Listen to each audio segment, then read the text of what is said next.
A warm welcome to whomsoever watching this video. I am here to present the self-balancing robot topic. So let me take you through the presentation. The first slide consists of the plan of presentation. This is the basic design procedure, mounting points, sensors and actuators, the algorithm and the microcontroller to be used and the power source. And coming to the second slide, we see the basic design procedure. The basic design involves a two-wheel mechanism as I saw in the video. The heavy parts like battery and circuitry will be kept as low as possible in order to reduce the center of gravity, because if I keep on lifting the center of gravity, the system will be unstable and it will be very difficult to balance.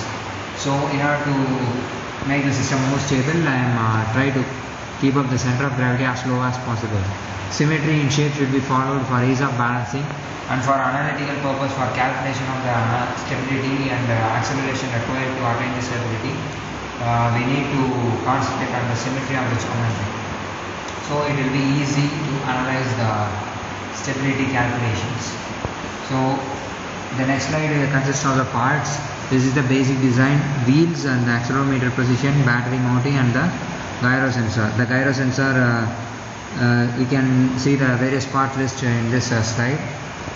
And let us proceed to the next slide. And this is sensors and actuators. The gyro sensor is used to sense the position of the robot, whether it is under stable condition or unstable condition. And the accelerometer is an optional feature. It is used to sense the counteraction provided by the motor, and it is an optional feature. The motor should have a very high sensitivity, and the transient sensitivity of the motor has a major influence on balancing the robot. The response time is very poor, so the robot will fall into unstable condition very soon.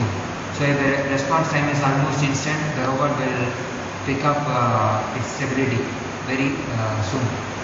So torque depends on the weight of the robot. So the required torque depends on the weight of the robot. So fairly enough, if you use a 1000 RPM motor, it will do a good performance.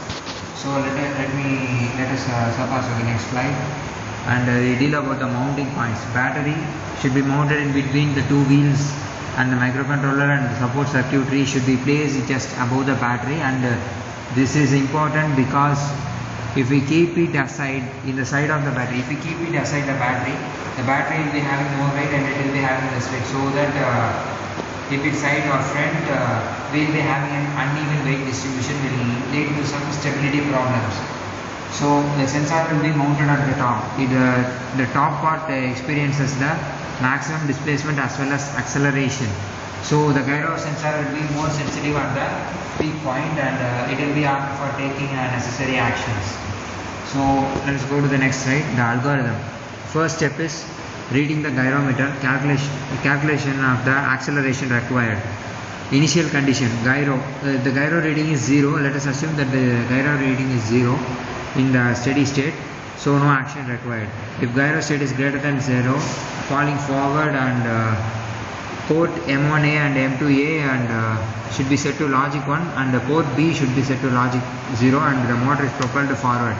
Reading the accelerometer, comparing the calculated as well as the theoretical acceleration, update the differences as an error, and auto calibration. The error value, the difference between the calculated value and the practical value is matched, and the difference is updated, because if the gyrometer is somewhat misplaced due to some mechanical shocks or somewhat, the robot will be able to calibrate itself its normal stable position, and it will keep on rectifying the errors which is happening further. So let us take to the next slide, and the same counteraction should be provided for the fallback situation. So the abbreviations will be given in the slide, that is M2A, M1B, M2B, and logical 0 and 1 things. So coming to the microcontroller. The microcontroller is the Atmega 8 microcontroller. It is an 8-bit microcontroller. The speed of the motor also has a major influence on the balancing the robot. So they are connecting the motor to the PWM ports, and the gyro sensor and the accelerometer are connected to the ADC. As soon as the gyrometer is detected, we should set a threshold value, and using the circuitry we should give a logical interrupt to the microcontroller in order to take immediate actions. Interrupt is must in case of gyro sensor. And let me take to the next slide. The power source.